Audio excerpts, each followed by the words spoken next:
Good morning. Good morning. It's 2:30 a.m. I'm on my way to the gym right now. I had a premonition. Like, even my prayer was a little bit off this morning. Like, I literally just sat there in silence, hoping to catch another download. And then it just so happened, maybe it was coincidental, maybe it was simultaneous, maybe it was just subconsciously, but I was listening to the book Crushing by T.D. Jakes. And I couldn't help but get this overwhelming feeling that everything, and I know we say this, sometimes we say it in a cliche way, sometimes we say it because we're in the moment, sometimes we say it because we've actually lived a life that's been a proven example. But I'll say this in a different kind of way. The things that you go through build you to be the person that you need to be. And what I mean by that,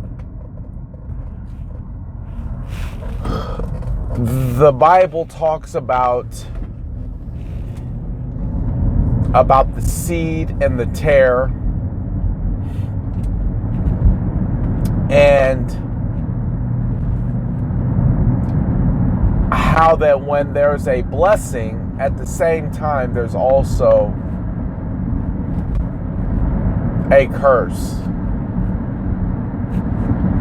And I'm trying to get my thoughts around this so it not just sounds biblical, but it sounds like something you can relate to.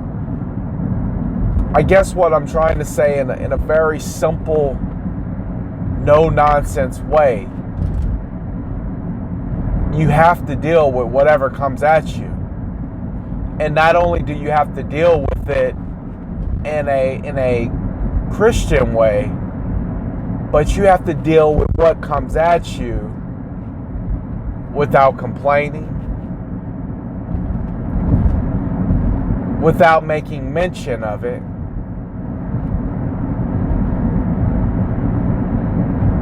and with an expectation that you will come out of it better than you were when you went into it.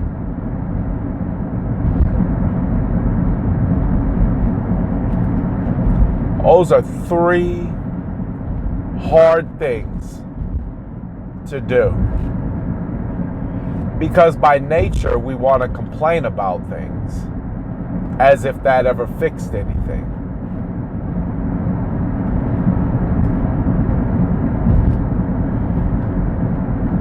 They talk about when you fast, when you're fasting, when you're not eating, and you're abstaining from certain things as a means of worship and prayer,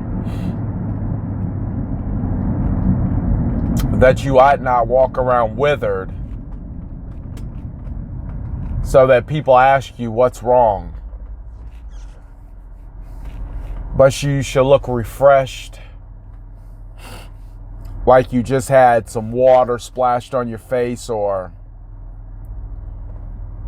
you should always put yourself in a better situation so that nobody questions it. And I think that's similar to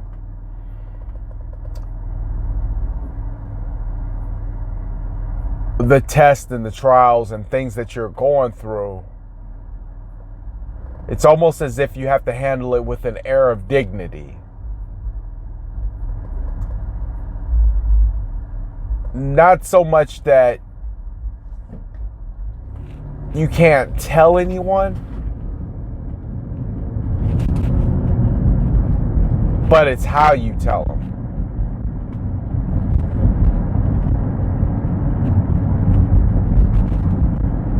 And for men, we carry around so much that we don't say to anybody anyways.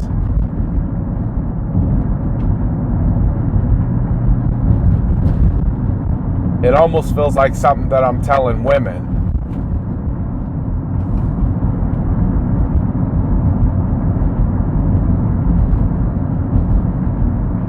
I would have to say that that's a word for women.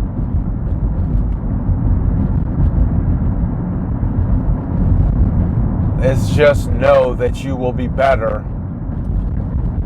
than you were before you went into whatever it is you're going through.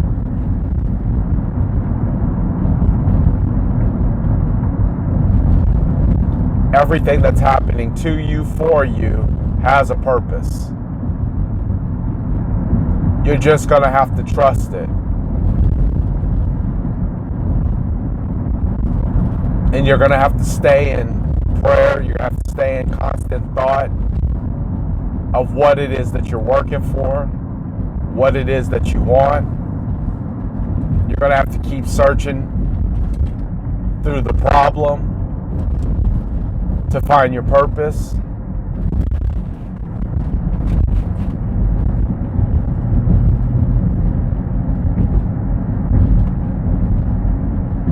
And then it'll start to make sense.